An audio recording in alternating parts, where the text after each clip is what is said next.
अस्सलाम वालेकुम व्यूवर्स। मैं हूं मोहम्मद रेहान सफदर और आप देख रहे हैं हमारा YouTube channel WH mathematics official.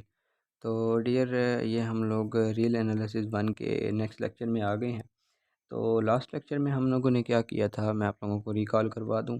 Last lecture में हम लोगों ने ऑर्डर ऑन अ सेट को पढ़ा था कि सेट के ऊपर ऑर्डर क्या होता है, और दूसरी चीज़ ये पढ़ी थी कि अगर सेट के ऊपर ऑर्डर है तो एक, यानी कि एक सेट के ऊपर ऑर्डर डिफ़ाइन है तो वो हमारे पास क्या होगा, मतलब ऑर्डर्ड सेट होगा। और हम लोगों ने वेल ऑर्डर्ड सेट के बारे में बड़ा डिटेल में डिस्कस किया था। तो मैं जो है मतलब आप लोगों को सजेस्ट ये करूँगा कि आप लोग ये लेक्चर सुनने से पहले वो लेक्चर लाजमी सुन कर आएँ, ताकि आप लोगों को इसकी बेटर अंडरस्टैंडिंग हो सके। क्योंकि कुछ चीज़ें जो उधर मैंने डिस्कस की हैं वो इनइक्वालिटीज़ वगैरह या किस तरह करनी है, क्या होगा, वो सारी चीज़ें कोई इधर डायरेक्टली यूज़ होंगी। तो आप लोग बेटर अंडरस्टैंडिंग के लिए पिछला लास्ट लेक्चर लाजमी देखिएगा। तो चलिए आज हम लोग नया टॉपिक शुरू करने जा रहे हैं, जो है बाउंडनेस ऑन सेट्स। ठीक है। तो सबसे पहले हम लोग ये जानते हैं कि बाउंडनेस बेसिकली ये बाउंड वर्ड क्या है, इसका मतलब क्या है। तो जैसे कि आप लोग इंग्लिश में पढ़ते हैं कि बाउंडनेस जो है हमारे पास पाबंद, यानी कि हम कहते हैं कि ये एक चीज़ बाउंड है, तो इसका मतलब क्या हो गया, वो हम उसको पाबंद कर रहे हैं। तो बाउंड का मतलब तो पाबंद हो गया, या आप उसको लिमिटाइज़ कर दें, ज़्यादा बेहतर जो वर्ड होगा बाउंडनेस के लिए, तो यानी कि एज अ इंग्लिश ट्रांसलेशन आप लोग कह लें कि लिमिटाइज़ कर देना, कि हम उसकी बाउंड्रीज़ को, या हम लोग यूँ कह लें, बाउंड्रीज़ आप लोग ना कहें, आप लोग यूँ कह लें कि उस चीज़ को जिसको हम लोग बाउंड करना चाह रहे हैं। इसमें सेट्स की बात है तो हम सेट्स पर भी आते हैं। पहले आप लोगों को ये एक बेस बना लेती है कि बाउंडनेस होती क्या है। तो बाउंडनेस मतलब यानी कि सिंपली जो है आप यूँ कह लें कि किसी चीज़ को पाबंद कर लेना, या फिर आप लोग यूँ कह लें कि किसी चीज़ को लिमिटाइज़ कर लेना, कि आप उसको हदूद, उसकी हदूद मुकर्रर कर रहे हैं कि वो इससे आगे नहीं जा सकता। ठीक हो गया। तो जिस तरह आप लोग मुल्कों की हदूद को देखते हैं, बाउंड्रीज़ उनको बोला जाता है। तो बाउंड्री भी बेसिकली इस बाउंड से ही निकला है, बाउंड एरे। ठीक हो गया। तो मतलब यानी कि यूँ कह लें कि ऐसा सेटअप, बाउंड्री को हम लोग यूँ कह सकते हैं कि ऐसा सेटअप जो किसी चीज़ को पाबंद कर देता है, किसी चीज़ को लिमिटाइज़ कर देता है, वो हमारे पास बाउंड्री कहलाती है। ठीक हो गया। तो अब हम लोग क्या करते हैं, बाउंडनेस का हम लोगों ने देख लिया कि क्या होता है। अब हम लोग बाउंडनेस और मैथमेटिक्स में देखते हैं। मैथमेटिक्स में बाउंडनेस भी सिमिलर थिंग है, कि आप लोग किसी नंबर को, किसी पर्टिकुलर नंबर को, यानी कि सॉरी, किसी वेरिएबल को किसी पर्टिकुलर नंबर तक बाउंड कर देते हैं। ठीक हो गया। अब हम लोग पहले ना बाउंडनेस ऑफ रियल नंबर्स को डिस्कस करते हैं, ताकि आप लोगों को बाउंडनेस का जो है वो कुछ आइडिया हो जाए। तो इसके बाद फिर हम लोग फर्दर मूव करेंगे बाउंडनेस ऑफ सेट्स के ऊपर। तो आज हमारे पास जो बेसिक बात होगी वो एक इंट्रोडक्शन टाइप ही होगा बाउंडनेस का। ठीक है। हम लोग पहले रियल नंबर्स पर बाउंडनेस की बात करेंगे, फिर हम लोग सेट्स पर बाउंडनेस की बात करेंगे, और फिर हम लोग कल से इंशाल्लाह जो है ना वो फॉर्मल डेफिनेशंस के साथ, या आप लोग ये कह लें कि प्रॉपर डेफिनेशंस को डिस्कस करेंगे, उनसे रिलेटेड एग्जांपल्स करेंगे। तो हो सकता है ये लेंथी, इतना लेंथी लेक्चर ना हो, तो एक इंट्रोडक्शन ही है। चलिए अब हम लोग शुरू करते हैं।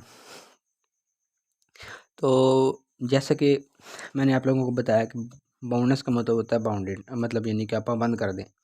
तो अब हम लोग अगर रियल नंबर्स के ऊपर आते हैं, हम लोग कह देते हैं जी एक्स एक रियल नंबर है। अब वो पॉजिटिव रियल नंबर भी हो सकता है, नेगेटिव रियल नंबर भी हो सकता है, ज़ीरो भी हो सकता है, कुछ भी हो सकता है। एक रियल नंबर हम लोगों ने ले लिया। तो अब हम लोगों ने ये कहना है कि ये एक्स बाउंडेड कब होगा।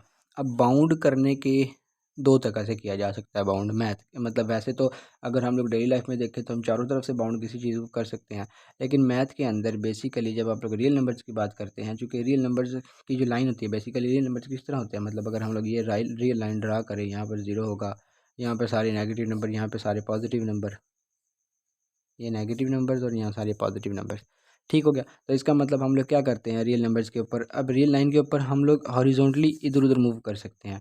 तो इसका मतलब ये हुआ कि हम लोग सिर्फ एक डायमेंशन में ही बाउंडनेस को डिस्कस कर सकते हैं रियल नंबर्स के केस में, क्योंकि real line one dimensional thing होती है। तो हमारे पास क्या हो गया कि हम बाउंडनेस रियल नंबर्स के केस में सिर्फ आगे पीछे यूँ कह लें कि बड़ा या छोटे की सेंस में हम लोग बाउंडनेस को डिस्कस कर सकते हैं। तो अब बाउंड करने के दो तरीके हो सकते हैं, या तो आप उसको ऊपर से लिमिटाइज़ कर दें। ऊपर से लिमिटाइज़ करने का मतलब ये होगा कि आप उसकी अपर लिमिट डिफ़ाइन कर दें, या अपर लिमिट भी आप लोग अगर तो समझना मुश्किल हो रहा है तो ये कह लें कि उस नंबर से किसी बड़े नंबर से, वो जो हम जिस चीज़ को हम बाउंड करना चाह रहे हैं, मिसाल हम एक्स को बाउंड करना चाह रहे हैं, तो उस इस एक्स को किसी एक्स से बड़े नंबर तक लिमिटाइज कर दिया जाए। जिस तरह मैं आपको मिसाल देता हूँ, हम लोग ये कह देते हैं कि x इज़ लेस देन 4। ठीक हो गया। अब एक मैं इनइक्वालिटी लिखता हूँ, x इज़ लेस देन और इक्वल टू 4। एक मैं इनइक्वालिटी लिखता हूँ, x इज़ ग्रेटर देन 4। एक मैं इनइक्वालिटी लिखता हूँ, x is greater than equal to 4। अब इन चारों का डिफरेंट डिफरेंट मतलब होगा। अब ये जो पहली है, ये हमें बताएगी कि x या तो मतलब 4 से छोटा है, कितना छोटा है ये हमें कोई आइडिया नहीं है। ठीक हो गया। ये हम इसको दूसरे लफ्ज़ों में किस तरह लिखते हैं, माइनस इन्फिनिटी से 4 और दोनों तरफ ओपन ब्रैकेट आएगी, इंटरवल की शक्ल की बात, क्योंकि चूँकि रियल नंबर्स हैं तो हम इनको इंटरवल की शक्ल में लिख सकते हैं। अगर ये नेचुरल नंबर होता, कोई इंटीजर होता, तो उस शक्ल इसको इंटरवल की फॉर्म में नहीं लिख सकते थे, वो फिर हम सेट में करली ब्रैकेट की नोटेशन में लिखते। तो अब यहाँ पर इंटरवल है, तो 4 से छोटे जितने भी पॉसिबल नंबर हैं, जिस वजह से इस तरफ माइनस इन्फिनिटी आ गया, इस तरफ 4 आ गया, तो अब इसको अगर हम लोग लिखें, मैं आप लोगों को पहले इनको इंटरवल की शक्ल में लिखता हूँ, फिर इनको एक्सप्लेन करता हूँ मैं। तो ये आ गया माइनस इन्फिनिटी से 4, ये आ गया हमारे पास 4 से इन्फिनिटी, और ये आ गया हमारे पास 4 से इन्फिनिटी। अब पहली चीज़ ये बता रही है कि x 4 नहीं है, 4 के इक्वल नहीं है। 4 से छोटे जितने भी रियल नंबर्स पॉसिबल हैं हमारे पास, या जो हमें पता है या जो भी एग्जिस्ट करते हैं, वो सारे के सारे ये इनइक्वालिटी बताएगी। तो इसका मतलब यहाँ पर इसका अपर बाउंड क्या हो गया, स्पेसिफाई कर दिया, या अपर बाउंड कह लें, या आप लोग चूँकि अपर बाउंड और लोअर बाउंड, मैं कोशिश करूँगा इन लफ्ज़ों को ना यूज़ करूँ, क्योंकि प्रॉपरली जब स्पेसिफिकली हम लोग इन डेफिनेशंस को जब वहाँ अगर नेक्स्ट उम्मीद है नेक्स्ट लेक्चर में हम लोग जब पढ़ेंगे, तो तब इन चीज़ों को यूज़ करेंगे। अभी आप यूँ समझ लें कि x 4 से छोटा है, 4 से बड़ा नहीं हो सकता। इस चीज़ में ये इनइक्वालिटी ये बता रही है, तो इसका मतलब x को हमने ऊपर वाली साइड से या बड़े वाली साइड से लिमिटाइज़ कर दिया, नीचे वाली साइड से लिमिटाइज़ नहीं किया। ठीक हो गया। तो इसी तरह ये वाली है। अब ये भी वही है, मतलब यानी कि 4 को इधर भी अपर बाउंड ही किया है, या सॉरी ऊपर वाली साइड से या बड़े वाली साइड से जो है हम लोगों ने क्या किया है, इसको लिमिटाइज़ तो किया है। बट अब इस केस में और इस केस में फ़र्क ये है, इसमें x 4 नहीं है, इसमें x 4 के इक्वल भी हो सकता है। ठीक हो गया जी। अब सिमिलर केस इसमें है। अब ये है x इज़ ग्रेटर देन 4, यानी कि हम लोगों ने x को नीचे वाली साइड से या स्मॉलर वाली साइड से, यानी x से जो स्मॉलर वाली साइड बनेगी उस साइड से बाउंड कर दिया, उस साइड से इसको पाबंद कर दिया कि ये इस 4 से छोटा नहीं हो सकता। 4 से बड़ा जिधर भी चला जाए कोई इशू नहीं है, बस 4 से छोटा नहीं होगा। और ये चीज़ इक्वालिटी का साइन ना होने का मतलब ये है कि हम लोग यहाँ पर क्या है कि 4 के इक्वल भी नहीं ले सकते। सिमिलर केस यहाँ पर आएगा। अब यहाँ पर 4 के इक्वल तो हो सकता है, 4 से छोटा नहीं होगा, और 4 से बड़ा जिधर भी चला जाए, तो जिसकी वजह से यहाँ पर क्लोज ब्रैकेट लग गई है। तो ये तो हम लोगों ने इसको कर लिया। अब एक तरीका ये था बाउंड करने का इसको ऊपर वाली साइड से, एक ही तरीका ये था इसको लोअर वाली साइड से। मतलब ये हो गया अपर वाली साइड, अपर साइड, और ये हो गया लोअर साइड। ठीक हो गया जी। हाँ जी। तो अब ये तो थे रियल नंबर्स को बाउंड करने के तरीके। अब बाउंड किस टाइम कहलाएगा, देखिए सिर्फ अगर अपर वाली साइड से अगर हम लोग इसको बाउंड कर रहे हैं तो कभी भी ये रियल नंबर बाउंडेड नहीं कहलाएगा। अपर बाउंडेड कहला सकता है क्योंकि अपर वाली साइड से बाउंड हुआ था, तो इसको हम bounded as a generally bounded नहीं कहेंगे, क्योंकि उसमें अपर बाउंडेड में हम लोग क्या करते थे, जब हम लोग डेली लाइफ में बाउंडेड का लफ्ज़ यूज़ करते हैं हम लोग इसी तरह कहते हैं ना कि चारों तरफ से बाउंड हो गया, हर तरफ से पाबंद है। ठीक हो गया। तो ये सिर्फ एक साइड से पाबंद हुआ है, तो इसको हम जनरली यानी कि बाउंडेडनेस का सिर्फ बाउंडेडनेस का लफ्ज़ यूज़ नहीं करेंगे। इस केस में, इस पहले केस के अंदर हम लोग स्पेसिफिकली अपर बाउंड का लफ्ज़ यूज़ करेंगे, जो हम लोग अभी तो एक इंट्रोडक्शन चल रहा है, तो हम इसकी फॉर्मल डेफिनेशन करके, मैथमेटिकल डेफिनेशन करके इसके एग्जांपल्स उन डेफिनेशन के तहत करेंगे, वो हम लोग बड़ी डिटेल में डिस्कस करेंगे इंशाल्लाह। तो अब ये है, अब इधर सिर्फ लोअर वाली साइड से बाउंडेड है, मतलब लोअर वाली साइड से इसको पाबंद किया है हम लोगों ने। तो इसका मतलब ये होगा कि ये as a generally open level पर जाकर देखेंगे तो ये बाउंडेड नहीं होगा। हाँ, हम इसको लोअर बाउंडेड ज़रूर कहेंगे, लोअर वाली साइड से बाउंडेड है, लोअर बाउंडेड ज़रूर कह देंगे, लेकिन इसको as a whole upper bound यानी बाउंडेड नहीं कहेंगे। अच्छा चलिए मैं एक और इनइक्वालिटी लिखता हूँ। मिसाल है, मैं यहाँ लिखता हूँ x 4 से छोटा है, और 3 से बड़ा है, एक ये लिख दी। चलिए इक्वालिटी वाली भी लिख लेते हैं, x इज़ लेस देन और इक्वल टू 5 और ग्रेटर देन इक्वल टू 1। अब ये बेसिकली इस केस में x बाउंडेड होगा, क्योंकि इधर अपर वाली साइड से भी बाउंड हो गया, इधर लोअर वाली साइड से भी बाउंड हो गया, क्योंकि रियल नंबर्स में थे। अब रियल नंबर्स में सिर्फ दो साइड से ही हम इसको बाउंड कर सकते थे, दो साइड के अलावा हम लोग इसको बाउंड नहीं कर सकते। तो जिस वजह से हम लोग यहाँ कह देंगे कि सिंपली यहाँ पर कह दिया जाएगा कि यहाँ पर x बाउंडेड है, क्योंकि इसको जितने तरीक़ों से हम बाउंड कर सकते थे, जितनी साइडों से बाउंड कर सकते थे, हमने वो कर दिया है। तो इसका मतलब यहाँ पर x बाउंडेड होगा। अब एक इसमें क्या है, x इन बाउंड्रीज़ के, ये बेसिकली बाउंड्रीज़ कहलाएंगे, ये 3 और 4, ये 4, ये 4, ये 4, ये 4, ये बाउंड्रीज़ कहलाएंगी। इस केस में ये अपर बाउंड्री हो जाएगी, इस केस में ये लोअर बाउंड्री हो जाएगी, इस केस में ये बाउंड्रीज़ हो जाएंगी, यानी ये लोअर बाउंड्री और ये अपर बाउंड्री। तो इसका मतलब ये x यहाँ पर बाउंड्रीज़ के इक्वल नहीं आएगा, लेकिन यहाँ पर x क्या होगा, हमारे पास बाउंड्रीज़ के इक्वल भी हो सकता है। तो हम लोग क्या लिखते हैं, अब चलिए मैं एक और एग्जाम्पल लिख देता हूँ। 1, चलिए यहाँ पर लिखते हैं 1 इज़ लेस दैन और equal to x is greater than 6।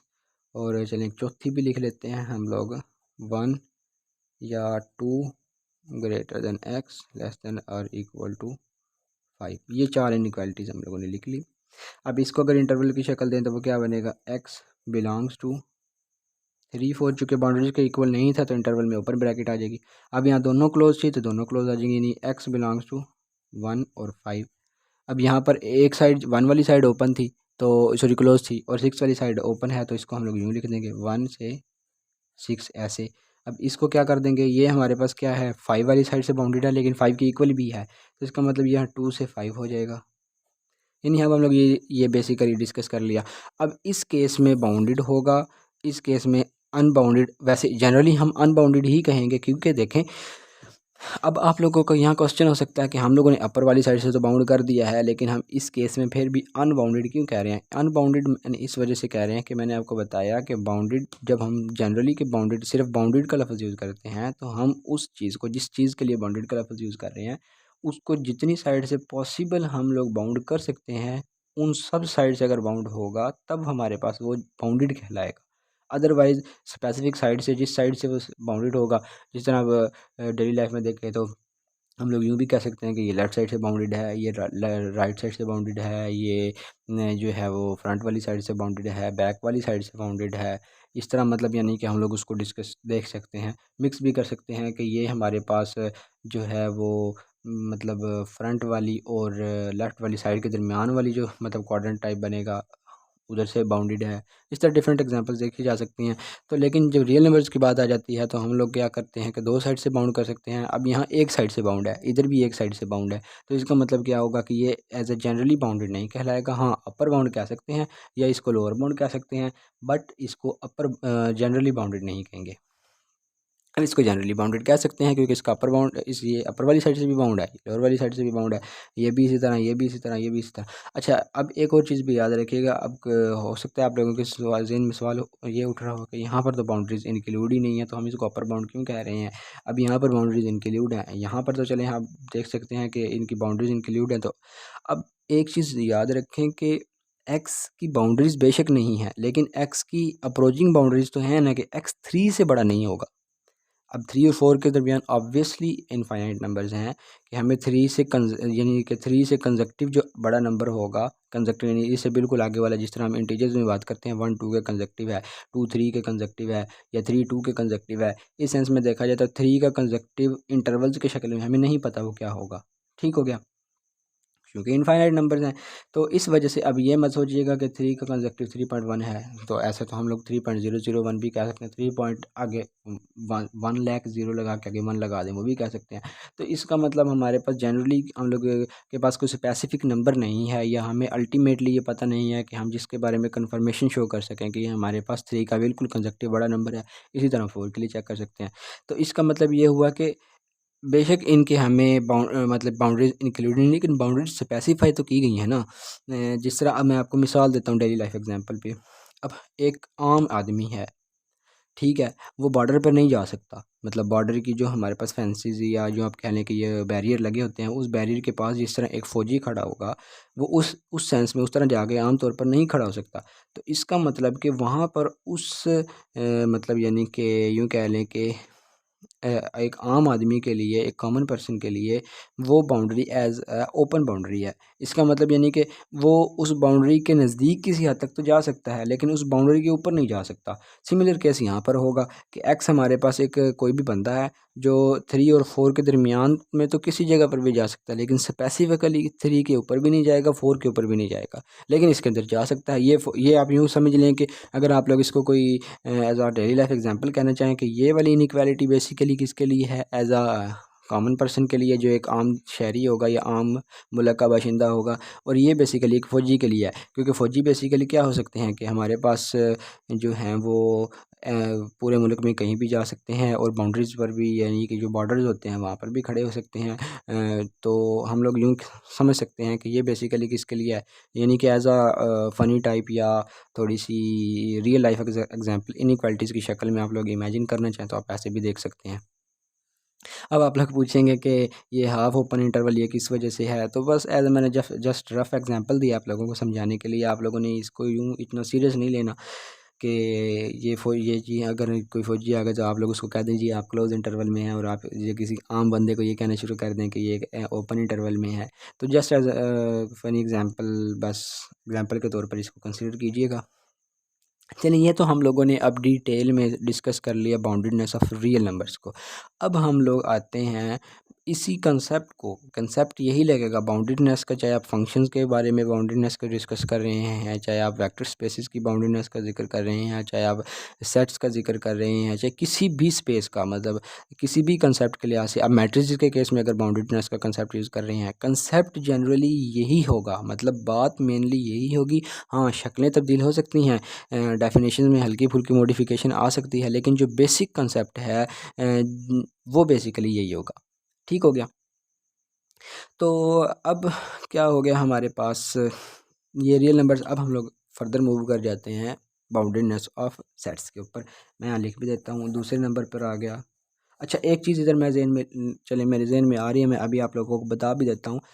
अब हम लोग पढ़ते हैं एक्स का ये जो मॉड है, इसकी डेफिनेशन आप लोगों ने अमूमन पढ़ी होगी। X if x is greater than zero, greater than equal to zero, और minus x if x is less than zero. ये आप लोगों ने डेफिनेशन पढ़ी होगी। अब ये भी बेसिकली बाउंडेड होता है। अगर हम इसको लिखना चाहें, मैं अभी आपको इसको इस शक्ल में लिख के बताता हूँ। ये बेसिकली लिखा जाएगा x is less then x, या आप लोग चलें चलें स्पेसिफिक नंबर की हम लोग बात कर लेते हैं, कि हम लोग ये कह लेते हैं कि चलें, ये तो उसकी फॉर्मल डेफिनेशन होगी। अब इसी से रिलेटेड हम एक इनइक्वालिटी देखते हैं। हमारे पास दिया गया है, मैं जनरल बात कर लेता हूँ कि x mod is less than a, और एक जगह दिया हुआ है x mod is greater than a. आप इक्वालिटी कंसिडर कर भी लें, नहीं कंसिडर कर लें, वो वही कंसेप्ट होगा कि बाउंड्रीज जस्ट इंक्लूड हो जाएंगी और अदरवाइज बाउंड्रीज इंक्लूड नहीं होंगी। तो मैं चलें ये ले लेता हूँ, यानी कि यूँ कहने के विदाउट लॉस ऑफ जनरलिटी, यानी कि जनरलिटी क्या है कि आप अगर इक्वालिटी लेंगे तो यहाँ ये इंक्लूड हो जाएगा। यानी कि यहाँ पे इक्वालिटी का साइन ना लेंगे, स्ट्रिक्टली वाला सेंस बना लेंगे तो यहाँ ये इंक्लूड नहीं होगा। मतलब ये उसके यूँ कह लें कि एक्स का जो बनेगा वो इसके इक्वल तो नहीं होगा, लेकिन इससे छोटा होगा। बस ये फ़र्क होगा, वरना आप इक्वालिटी लगाएं ना लगाएं उसका कोई इशू नहीं होता। लेकिन हाँ, कुछ सेंसेस में, कुछ थ्योरम्स में जाकर जब थ्योरम्स को अप्रूव करते हैं तो ये बहुत एक इंपॉर्टेंट चीज़ होती है। तो वो जब हम लोग इंशाल्लाह थ्योरम्स को करेंगे तो आप लोगों को वो भी समझ आ जाएगा। तो अब जब इसको ओपन करके लिखते हैं मॉड को, तो इसकी डेफिनेशन के मुताबिक अगर एक्स इज़ लेस दैन ए है, इधर हम लोग लगाएं तो यहाँ पर क्या होगा, एक्स इस ज़ीरो की जगह यहाँ पर क्या आ जाएगा, ए आ जाएगा। ठीक हो गया। तो यानी बेसिकली यहाँ पर इस चीज़ को हम लोग अगर इस शक्ल में लिखना चाहें तो बेसिकली ये यहाँ पर होता है x mod is less than zero. ठीक हो गया।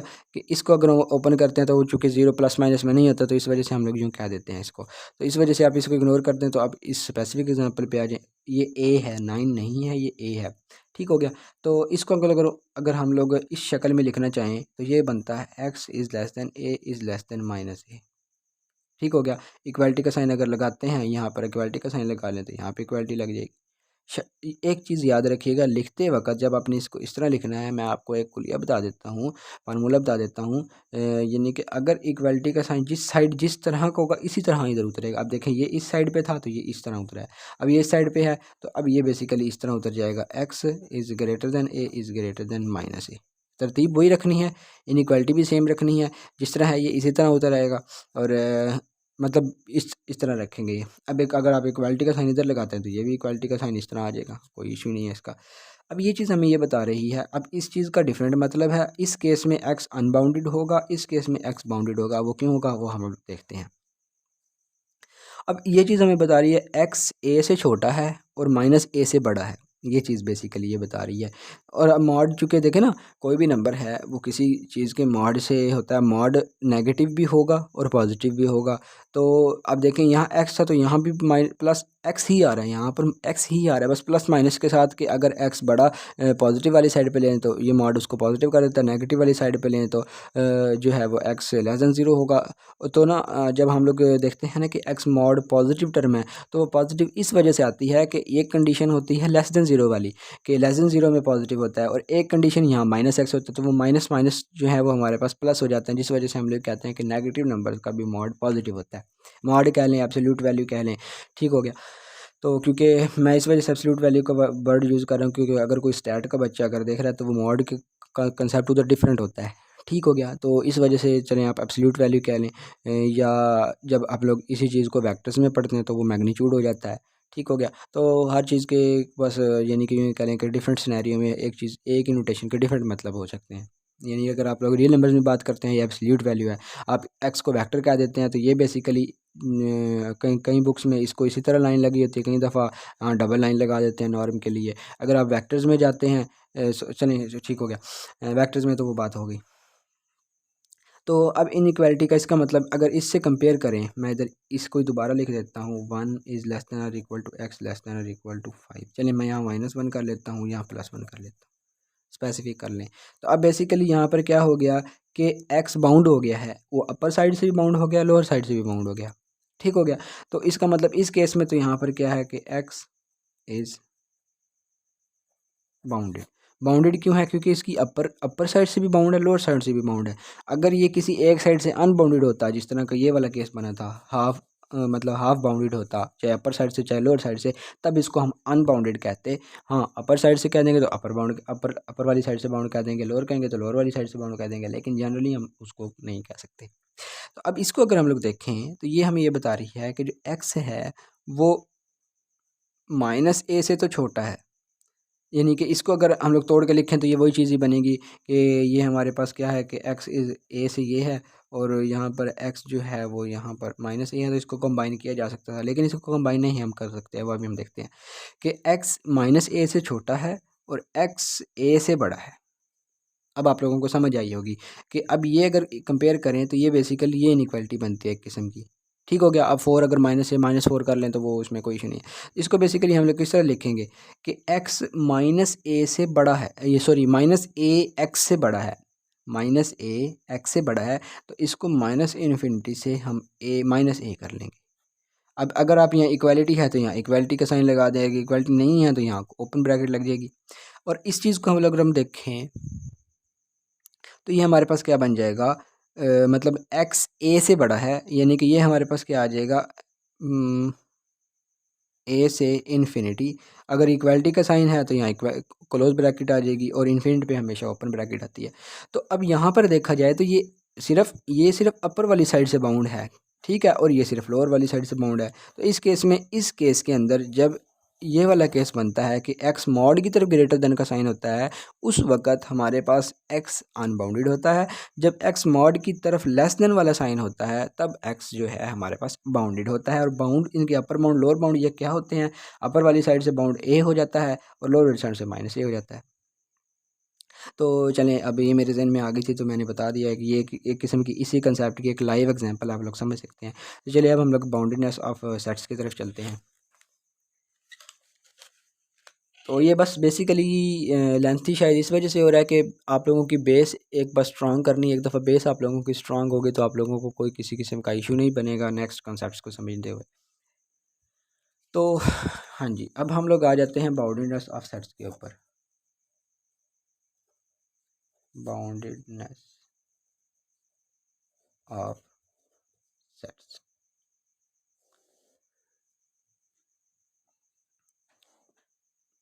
ठीक हो गया जी। अब मैं एक सेट लिखता हूँ।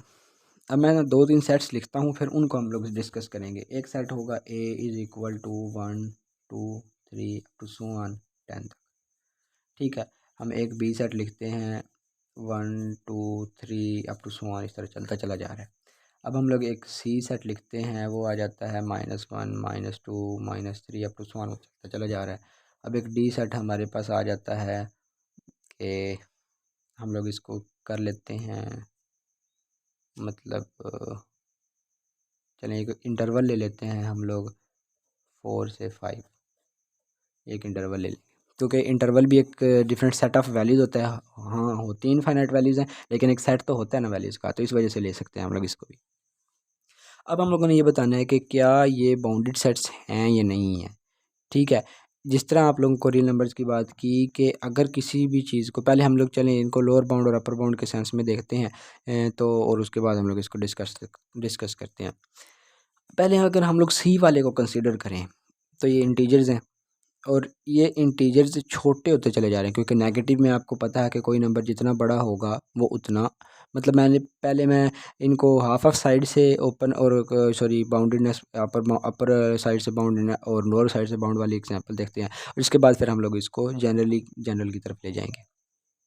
अगर हम इसको देखें इस एग्जांपल को, तो इस एग्जाम सी वाले के अंदर तो -1 -2 -3 अप टू सोन ये चलता चला जा रहा है। इसका मतलब कि हमारे पास इस, और क्योंकि वैल्यू छोटी होती चली जा रही है ना, नेगेटिव में वैल्यू जितनी बड़ी होती है उसका ओवरऑल रिजल्ट उतना ही छोटा हो जाता है। यानी कि -1 बड़ा होगा -2 से, -2 बड़ा होगा -3 से, -3 बड़ा होगा -4 से, इस तरह छोटा, इस तरह मतलब ये माइनस इन्फिनिटी की तरफ चलता जा रहा है। बट ये हैं इंटीजर्स, क्योंकि करली ब्रैकेट की शक्ल में लिखा हुआ है। मैंने आपको बताया था कि अगर किसी सेट को करली ब्रैकेट में लिखा हो तो इसका मतलब डिस्क्रीट वैल्यूज़ होती हैं, वो स्पेसिफिक वैल्यूज़, इसके अंदर पॉइंट वाली वैल्यूज़ भी लिखी जा सकती हैं, बट कभी भी आप ये नहीं कहेंगे कि -1 और -2 के दरमियान वाली वैल्यूज़ भी इधर इंक्लूड होंगी, वो हरगिज़ नहीं होगा। ठीक हो गया। हाँ, इसके दरमियान इंक्लूड होंगी, 4 और 5 के दरमियान जितनी भी पॉसिबल इन्फिनिट वैल्यूज़ हैं वो होंगी, लेकिन इसमें जो डिस्क्रीट वैल्यूज़ लिख दी गई हैं वही होंगी, उनके दरमियान में कोई वैल्यू कंसिडर नहीं की जाएगी उस सेट के अंदर। ठीक है जी, तो इसका मतलब ये छोटा होता चला जा रहा है। इसका मतलब इसका सबसे बड़ा एलिमेंट इस सेट का कौन सा है? बाउंडेडनेस ऑफ सेट में यही होता है ना कि रियल नंबर्स में क्या होता है, उसको अपर वाली साइड से बाउंड कर दो, लेकिन बाउंडेडनेस ऑफ सेट्स में ये होता है कि हमने उस सेट का सबसे बड़ा एलिमेंट अगर निकाल लिया तो वो अपर वाली साइड से बाउंड हो जाएगा, अगर उसका सबसे छोटा एलिमेंट निकाल लिया वो हमारे पास लोअर बाउंड हो जाएगा। और एक और बात याद रखिएगा, जब हम लोग इनकी प्रॉपर फॉर्मल डेफिनेशंस के साथ पढ़ेंगे तो अपर बाउंड्स भी इनफाइनाइट तादाद में हो सकते हैं किसी सेट के, और लोअर बाउंड्स भी किसी सेट के इन्फिनिट तादाद में हो सकते हैं। वो अब कैसे हो सकते हैं वो अब हम लोग डिस्कस करेंगे जब एग्जांपल्स, तो आप लोगों को क्लैरिटी हो जाएगी। तो अब हम स्पेसिफिक एग्जांपल पर देखें तो यहाँ पर इसका अपर वाली साइड यानी सबसे बड़ा एलिमेंट हमें मिल गया है, सबसे छोटा एलिमेंट नहीं मिलेगा, सबसे बड़ा एलिमेंट मिल गया है। इसका मतलब ये अपर वाली साइड से बाउंड है। ठीक है, लोअर वाली साइड से बाउंड नहीं है, तो इसको हम लोग अपर वाली साइड से, यानी इसका अपर बाउंड यूँ कह लें कि अपर वाली साइड से बाउंड को हम अपर बाउंड कहते हैं। तो अपर बाउंड बेसिकली -1 है, लोअर बाउंड हमें नहीं पता। ठीक हो गया, तो इसका मतलब यहाँ पर फिर क्या आएगा, सी जो है वो हाफ, यानी अपर बाउंड तो होगा, यानी कि यूँ कह लें कि बाउंडेड अबव तो होगा। बाउंडेड अबव का मतलब कि बड़े वाली साइड से अबव, तो बाउंडेड अबव तो इसको हम लोग कह सकते हैं, लेकिन बाउंडेड बिलो नहीं कहेंगे। तो ये मैं टर्म्स इस वजह से स्पेसिफिक यूज़ कर रहा हूँ क्योंकि आगे चूँकि हमने पढ़ना है, तो इनको और कोई बयान करने का कोई मतलब मुझे अभी समझ नहीं आ रहा कि किस तरह किस वर्ड में इसको बयान करूँ, तो इस वजह से मैं स्पेसिफिक ये वाली वर्ड्स यूज़ कर रहा हूँ। तो बाउंडेड अबव हो गया और बाउंडेड बिलो। अब ये बाउंडेड अबव होगा सेट, तो इसका मतलब ये हाफ हो गया, तो ये इस जनरली बाउंडेड नहीं होगा। हाँ, इसको बाउंडेड अबव हम लोग कह सकते हैं। इसी तरह हम इस बी सेट पे आ जाते हैं। अब बी को देख के 1 2 3 बेसिकली नेचुरल नंबर्स का सेट है, तो अब इसका सबसे बड़ा एलिमेंट हमें नहीं कभी भी मिलेगा। ठीक हो गया, लेकिन हाँ, इसका सबसे छोटा एलिमेंट क्या है, 1 मौजूद है। ठीक हो गया, तो इसका सबसे छोटा एलिमेंट, इस सेट का सबसे छोटा एलिमेंट मौजूद है। और एक और बात याद रखिएगा कि लोअर बाउंड्स भी या सबसे छोटे एलिमेंट्स भी इनफाइनाइट किसी सेट के हो सकते हैं। ठीक हो गया, तो अब यहाँ पर सबसे छोटा एलिमेंट हमें 1 मिल गया। ठीक हो गया, तो इसका मतलब ये लोअर वाली साइड से तो बाउंड है, अपर वाली साइड से बाउंड नहीं है, तो यानी कि इसको हम लोग बाउंडेड बिलो कह सकते हैं। पिछली वाली साइड से या पीछे वाली साइड से बाउंडेड बिलो कह सकते हैं, बाउंडेड अबव नहीं कहेंगे। तो ये भी यानी कि बाउंडेड वाली पूरी की पूरी, यानी इसका भी अपर बाउंड बड़ा एलिमेंट नहीं मिला, तो इसका मतलब ये वाला एलिमेंट भी, ये वाला सेट भी हमारे पास बाउंडेड सेट नहीं होगा। हाँ, बाउंडेड बिलो सेट कहा जा सकता है। अब हम ए वाले सेट पे आ जाते हैं। अब ए का सबसे बड़ा एलिमेंट भी मिल गया है 10, सबसे छोटा एलिमेंट भी 1 मिल गया, तो इसका मतलब कि ये बाउंडेड अबव सेट भी है, ये बाउंडेड बिलो सेट भी है, तो जनरली इसको हम बाउंडेड सेट कह देंगे। कि इसकी अपर बाउंड भी हमें मिल गई है, इसकी लोअर बाउंड भी मिल गई है, तो इस वजह से ये एक बाउंडेड सेट है। क्यों है, दोबारा बता देता हूँ कि इसका बाउंडेड, ये बाउंडेड अबव भी है, यानी कि इसका सबसे बड़ा एलिमेंट भी मिल गया है, ये बाउंडेड बिलो भी है, यानी इसका सबसे छोटा एलिमेंट भी मिल गया है, तो इस वजह से बाउंडेड सेट है। अब हम डी पे आ जाते हैं। अब 4 और 5 के दरमियान इनफाइनाइट नंबर्स हैं, हमें नहीं उनकी तादाद पता वो कितनी है, लेकिन वो इनफाइनाइट हैं। बट एक चीज़ फिर वही पिछले वाली कंडीशन के मुताबिक कि इसमें अगर देखा जाए तो सबसे बड़ा 5 तो मौजूद है। अब आप लोग एक बात पूछेंगे, जी 5 तो इस सेट में है ही नहीं, तो सबसे बड़ा कैसे हो गया? तो ये ज़हन में रखिएगा कि बाउंडेड, जब अपर बाउंड और लोअर बाउंड हम लोग निकाल लेते हैं ना, तो हम लोगों के लिए ये कोई नेसेसरी कंडीशन नहीं होती, ये कोई लॉ नहीं होता कि हमारे पास जो सेट है, जो अपर बाउंड हम निकाल रहे हैं, वो वाला जो अपर बाउंड वाला एलिमेंट है वो उस सेट में मौजूद हो, जिस सेट का हम अपर बाउंड निकाल रहे हैं। ये कोई हार्ड एंड फास्ट रूल नहीं है, हो भी सकता है, नहीं भी हो सकता। वो हम एग्जांपल्स के ज़रिए देखेंगे भी, और आप इधर एक एग्जांपल देख भी रहे हैं। यानी कि इस सेट का बज़ाहिर देखा जाए, हम जब फार्मल डेफिनेशन पढ़ेंगे उसके मुताबिक तो नहीं है, लेकिन बज़ाहिर देखा जाए अब इसका सबसे बड़ा एलिमेंट मौजूद है।